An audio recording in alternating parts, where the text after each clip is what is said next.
After waiting for it for a while, about 3 months ago I finally got my 16-inch MacBook Pro, and although I kept some work on my old one, I used the device daily for that period, so I have some conclusions to share as a content creator and lover of tech. Before that, let me remind you to like the video and subscribe to this channel for more content like this. Also, to check my other channels and consider purchasing my books if you struggle with body recomposition, food addiction, and or self-discipline. Writing. Starting with writing in Grammarly, I have absolutely no remarks about the keyboard. It is flawless. The keys feel much better than my 2012 MacBook Pro, which I adored and was so used to. It is almost as if the keys find my fingers, not the other way around. Very eye-friendly, the gorgeous Liquid Retina XDR is thoroughly appreciated by my eyes. It really allows me to see each letter with crystal clarity. It also makes the white background far less taxing to the eyes, which is quite impressive when not using FWorks. Coding. Here I cannot skip mentioning how pleasant coding is with the new keys and Retina display. The vibrant colors of the display make each line of the code stand out, and the space gray chassis contributes to a less distracting environment and thus a far more focused experience. And this also applies to the work I do in the Adobe apps. Editing. As a content creator, I'm delighted with Premiere and After Effects timeline performance of this 16-inch MacBook Pro. Everything is snappy in Premiere and there is no lag or frame skipping. The warp stabilizer stabilizes a clip in just a few seconds, and color grading hasn't been more pleasant since I started YouTube. In terms of dynamic link workflow, which is the main reason for the 32 gigs of RAM and the 24 cores, this 16-inch MacBook Pro also does excellent for what I do. Once in a while though, I have to downgrade the playback quality to keep compositions playing smoothly in real time. To secure things and preserve RAM, I like exporting those compositions, thus mainly working with their clips in Premiere. And now all that is a breeze. Exporting.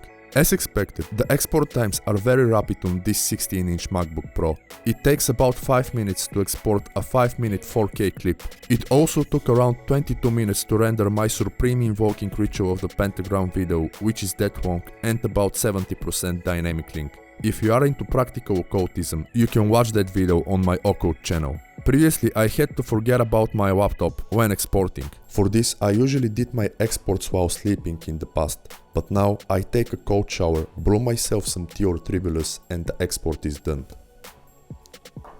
No anxiety.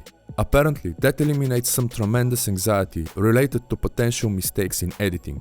It's one thing to know that fixing such issues would inevitably mean another multiple-hour export. It is utterly different to know you can fix anything in a couple of minutes and then export in another 20, getting ready to upload. Needless to say, that is just as priceless as the smooth timeline performance. Besides that, I can also get some serious work done while exporting a project, or multitask efficiently by switching between different Adobe apps, Chrome, VS Code and Grammarly. The fans seldom kick in, which apparently is how often the machine raises its temperature. Illustrator and Photoshop. All Adobe apps I use open almost as quick as Figma. Everything is very snappy and there's no lag when using effects and masks, although I rarely do complex stuff in Photoshop. Speakers. The 16-inch MacBook Pro sound is pretty unreal for a laptop. It includes very clean, deep and rich low end. This makes me want to install FL and my VSTs and finish whole tracks on the device.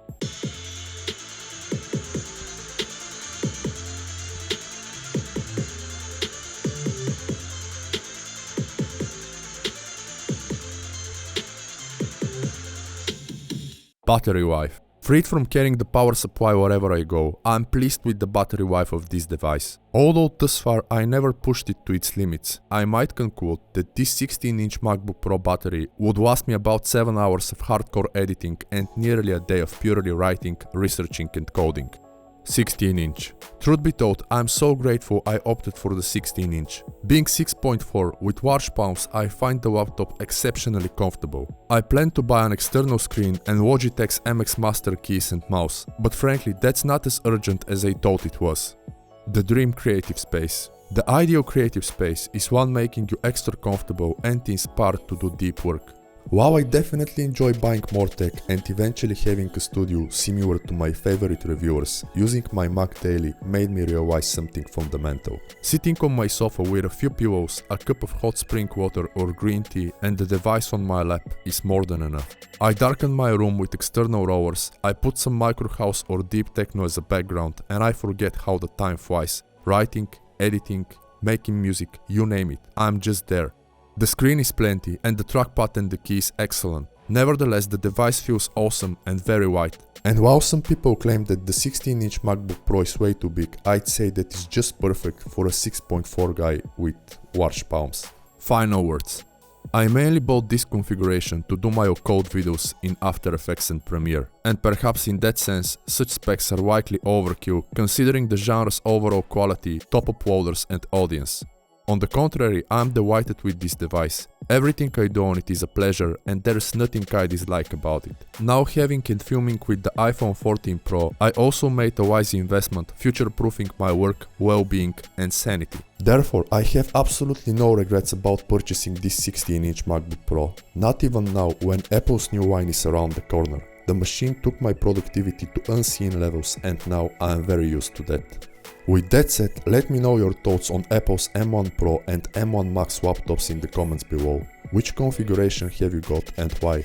And does the machine of your choice perform how you expected? Mine fortunately does. Also, let me know what you think about including reviews of clothes and sneakers on this channel. I really enjoy doing that, so I plan to incorporate it in the future. Besides that, please like this video and subscribe to this channel as it helps the algorithm. Also consider looking at my other channels, purchasing my books and making a small donation using the provided links. I'll see you in the next one and thank you for your time.